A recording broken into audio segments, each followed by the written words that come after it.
Hello guys, कैसे हैं आप सब। I hope you are doing well. अच्छे होंगे और अच्छा करने की कोशिश कर रहे होंगे। चलिए शुरू करते हैं बिना टाइम वेस्ट किए हुए। एमपीपीएससी प्रीलिम्स यूनिट 10 के बारे में हम देख रहे थे। तो अभी हमने लास्ट जो वीडियो देखा था वो राष्ट्रीय पिछड़ा वर्ग आयोग के बारे में था। आज हम बात करने वाले हैं उसी के आगे एक आयोग के बारे में जिसको हम बोलते हैं केंद्रीय सूचना आयोग। ठीक है, ओके, चलिए शुरू करते हैं फटाफट से केंद्रीय सूचना आयोग के बारे में। देखिए, कब से शुरू हुआ, कहाँ से शुरू हुआ, क्या क्या चीजें इसमें है वो हम देखेंगे। सूचना, सूचना मतलब इंफॉर्मेशन। तो देखो, जो हमारा जो लोकतंत्र है ना, जो हमारा डेमोक्रेसी है ना, उसमें सूचना बेहद महत्वपूर्ण है। अगर आप किसी सूचना को छिपाते हैं, अगर आप छिप के काम कर रहे हैं, मतलब आपका सिस्टम जो है वो पारदर्शी नहीं है, और पारदर्शिता नहीं है इसका मतलब लोकतंत्र खतरे में है। ठीक है, अगर आप ऐसे कुछ काम कर रहे हैं जो जनता को नहीं बताए जा सकते तो this is not good sign for any democracy. ठीक है, चलिए, तो लोकतंत्र के सशक्तिकरण का आधार है सूचना, सूचना का आदान प्रदान। 1766 में स्वीडन में सूचना का अधिकार कानून बनाया गया। 1766 में स्वीडन में, भारत के लिए नहीं था, स्वीडन में। ठीक है, 1997 में एच डी शौरी समिति ने तमिलनाडु और गोवा में आरटीआई जैसा कुछ शब्द सुना और उसके बारे में बात की। What do you mean by RTI? What do you mean by RTI? RTI is right to information. ठीक है, सूचना का अधिकार। 2002 में सूचना की स्वतंत्रता के लिए विधेयक लाया गया और मध्य प्रदेश में आरटीआई लाई गई। 2002 में एक सूचना की स्वतंत्रता विधेयक और मध्य प्रदेश में आरटीआई। 12 अक्टूबर 2005 को सूचना का अधिकार अधिनियम 2005 में लागू किया गया। 12 अक्टूबर 2005 सूचना का अधिकार अधिनियम 2005 लागू हुआ। ठीक है, इसी के तहत हमने क्या किया, दोनों जगह, केंद्र में भी और राज्य में भी, एक केंद्रीय सूचना आयोग, एक राज्य सूचना आयोग।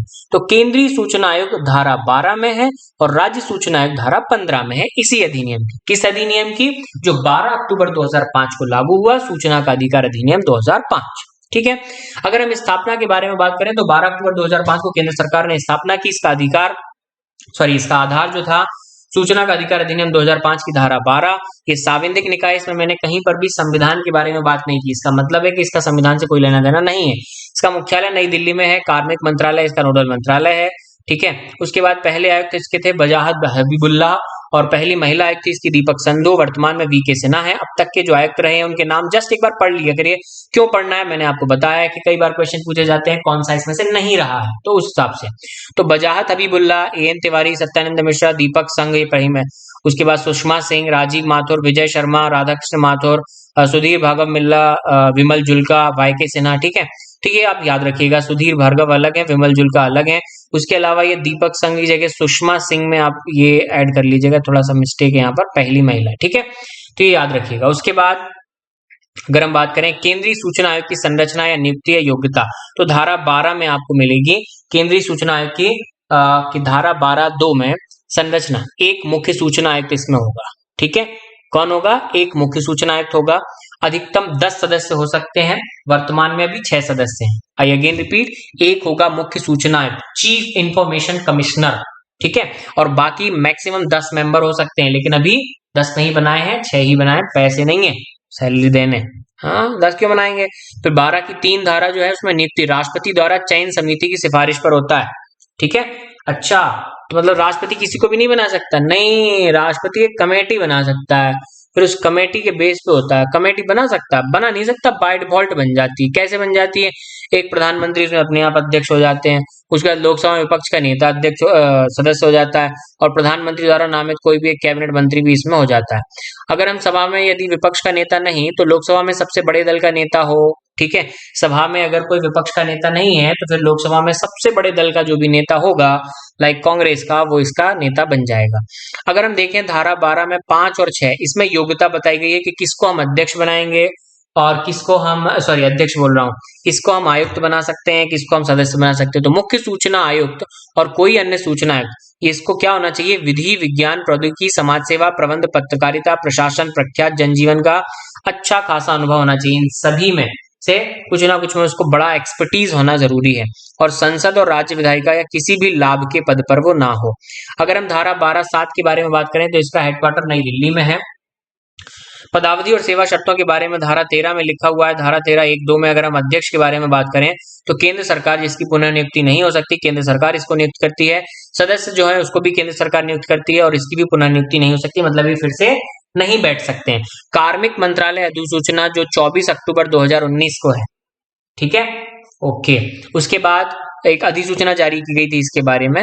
अध्यक्ष जो है वो 3 साल और सदस्य जो है वो भी 3 साल, ठीक है, 3-3 साल तक का उनका कार्यकाल है। अगर हम बात करें 13-3 में राष्ट्रपति द्वारा इनके शपथ ग्रहण है। 13-4 में त्यागपत्र भी अगर इनको देना है तो राष्ट्रपति को देना है। 13-5 में वेतन और सेवा शर्तें हैं, तो इसके लिए भी 13-5 में हमने क्या किया था, एक अधिसूचना जारी की थी। अधिसूचना मतलब एक होता है गजेट नोटिफिकेशन, ठीक है, तो नोटिफिकेशन टाइप। तो कार्मिक मंत्रालय अधिसूचना 24 अक्टूबर 2019 को, इसमें इनकी सैलरी और टाइम पीरियड सबके बारे में बताया गया। तो अध्यक्ष का जो है 2.5 लाख है और सदस्य का जो है वो 2.25 लाख, ठीक है।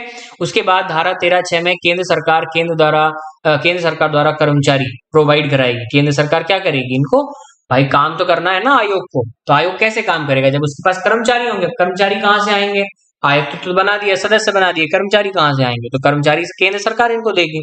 अब अगर मान लीजिए हमें इसको हटाना है तो धारा 14(1) में इसको हटाने के बारे में बात है। राष्ट्रपति हटा सकता है, किस आधार पर, अगर उसने कुछ गलत कर दिया हो या फिर वो काम नहीं कर पा रहा हो। प्रक्रिया क्या है, बिल्कुल सर्वोच्च न्यायालय एक जांच कमेटी बनाएगा और जांच करेगा, फिर जांच करने के बाद इनको बोल देगा, किसको, राष्ट्रपति को, कि यार ये ठीक नहीं है, हमने जांच में सही पाया है, तो इसको हटा दो, तो हटा देंगे, ठीक है। हम इसको अगर थोड़ा सा डिटेल में देखें तो आप यहाँ पर देख सकते हैं धारा 14(3) में कि हटाने के क्या और कोई कारण भी हो सकते हैं। अगर उसने कुछ गलत नहीं किया फिर भी हमें हटाना है, बिल्कुल। दिवालिया हो गया हो, ठीक है, डिसीजन नहीं ले पाता हो प्रॉपर, कोई उसने पहले कुछ अपराध किया होगा, फिर अदालत में केस चल रहा होगा, फाइनली उस केस का रिजल्ट आ गया और अध्यक्ष दोषी पाया गया, उसमें तो सजा हो गई हो। अपनी पदावधि के दौरान कहीं और दूसरी जगह से भी सैलरी ले रहा हो, मानसिक या शारीरिक रूप से अक्षम हो गया हो, या ऐसे कहीं पे कोई टेंडर वेंडर ठेका वेका ठेकेदारी करने लगा हो, तो वहां पर हम फिर सही इम्पैक्ट नहीं जाता ना जनता पे कि यार ये देखो क्या कर रहे हैं।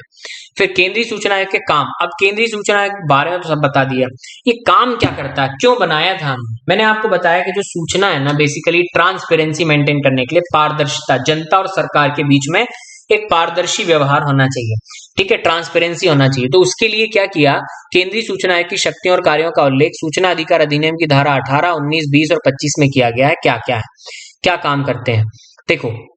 शिकायतों की जांच, इस अधिनियम के अधीन अनुरोध की गई किसी भी जानकारी को देने से मना किया हुआ। जैसे सपोज मैं गया, मैंने पूछा भैया कितनी पुलिस वैकेंसी खाली है, मध्य प्रदेश के व्यापम में गया या मध्य प्रदेश के गृह मंत्रालय में गया और मैंने बोला पुलिस कांस्टेबल के कितने पद खाली हैं, तो उनको मुझे ये इन्फॉर्मेशन देनी पड़ेगी। अगर वो नहीं देंगे तो मैं राज्य सूचना आयोग में जाके उनकी कंप्लेन कर दूंगा, ठीक है।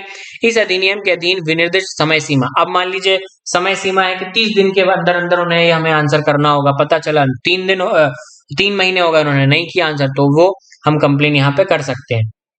मान लीजिए उन्होंने मुझे आधी अधूरी जानकारी दी या भ्रामक पूर्ण या गलत जानकारी दी, तो भी उनकी कंप्लेन कर सकते हैं हम यहाँ पर, ये आयोग उस पर काम करेगा। इस अधिनियम के अधीन अभिलेखों तक पहुंच से संबंधित किसी भी अन्य विषय के संबंध में, मतलब आपको किसी भी टाइप का दस्तावेज कुछ भी चाहिए हो जो सूचना के अधिकार के तहत आता है, तो उसमें दिलाने में मदद भी ये करते हैं, ठीक है। अच्छा, अगर आयोग की बात कोई नहीं माने तो इसको सिविल न्यायालय की पावर भी दी गई है, तो ये अपनी बात मनवा सकते हैं। उसके अलावा जो दस्तावेज है ना, उनका अच्छे से रख रखाव, ऐसा होता है कई बार, जैसे मान लीजिए किसी एक फाइल में कुछ घपला किया है, सरकार के कुछ अधिकारी कर्मचारी ने मिलकर या मंत्री ने मिलकर, ठीक है। अब वो फाइल अगर किसी को मिल जाएगी तो उसको पता चल जाएगा कि यार ये घपले हैं। किसी ने आरटीआई लगाई और पूछा कि भैया ये घपले हमें, इसके बारे में हमें, इस ब्रिज के निर्माण के बारे में, इनके बिल के बारे में बताओ। अब वो जैसे अगर मान लीजिए पूरा बताएंगे विवरण, तो पता चल जाएगा कि यार कुछ घपला हुआ है। तो वो क्या करते हैं पता, वो क्या करते हैं कि वो उस फाइल को जला देंगे, कहेंगे अरे वो ऑफिस में आग लग गई थी, वो फाइल तो जल गई, लो अब क्या करें। तो इन सब चीजों से बचने के लिए ना राज्य सूचना क्या करेगा, अभिलेखों का रख रखाव भी करता है, उनका मैनेजमेंट भी करता है। तो अब क्या होता है, अब जैसे ही जो भी फाइल बनती है ना, तो उसका तुरंत डिजिटाइजेशन होता है, मतलब उसकी कॉपी स्कैन होगी, स्कैन होके सेव हो जाएगी। Got it, yes. तो अगर तुम जला भी दोगे ना तब भी कुछ नहीं होना। तो नष्ट होने से बचाने की प्रक्रिया में आवश्यक परिवर्तन करना, सूचना के अधिकार के संबंध में प्रशिक्षण की व्यवस्था करना, अधिनियम के अनुपालन के संदर्भ में जो लोक अधिकारी हैं उनसे साल भर की रिपोर्ट लेना, साल भर से क्या कर रहे हो तुम, सूचना के अधिकार में तुमने क्या क्या किया है वो बताओ हमें, ठीक है। तो ये सब चीजें, इस अधिनियम के अधीन जुर्माना भी लगता है। अगर जैसे मान लीजिए मैंने गृह मंत्रालय के एक सेक्रेटरी है, उनसे पूछा कि भैया पुलिस की कितनी भर्ती खाली है, उन्होंने मुझे 3 साल मतलब 3 महीने हो गए अभी तक नहीं बताया, 30 दिन में बताना चाहिए था। मैंने कंप्लेन कर दी और कंप्लेन सही पाई गई तो केंद्रीय सूचना आयोग बोलेगा भैया इस अधिकारी को 50,000 का जुर्माना लगा दो, ठीक है, तो आर्थिक दंड भी लगा सकते हैं ये। उसके बाद अगर हम रिपोर्ट के बारे में बात करें तो केंद्रीय सूचना आयोग केंद्र सरकार के अधीन होगा और उनको ही रिपोर्ट देगा। राज्य सूचना आयोग राज्य सरकार के अधीन होगा तो राज्य सरकार को रिपोर्ट देगा। राज्य सूचना आयोग के बारे में अगर हम बात करें तो धारा 15 में बताया गया है, सेम चीज है, इसमें भी एक अध्यक्ष होता है, अधिकतम 10 सदस्य होते हैं, नियुक्ति राज्यपाल करता है। मुख्यमंत्री, अब चयन समिति के आधार पर होता है नियुक्ति, तो वो चयन समिति में 3 लोग होंगे, एक होगा मुख्यमंत्री अध्यक्ष, विधानसभा में विपक्ष का नेता और मुख्यमंत्री द्वारा नामित एक कैबिनेट मंत्री। पदावधि 3 साल की होती है, त्यागपत्र राज्यपाल को ही देते हैं, हटाता भी राज्यपाल ही है, केंद्रीय सूचना आयुक्त के जैसे बिल्कुल। वेतन अध्यक्ष का 2.25 लाख होता है और सदस्य का भी 2.25 लाख होता है, लेकिन वहां पर अलग है, 2.5 लाख और 2.25 लाख है। यहाँ पर मध्य प्रदेश सूचना आयोग के बारे में बात करें तो गठन 22 अगस्त 2005 को हुआ, ठीक है, गठन कब हुआ, 22 अगस्त 2005 को।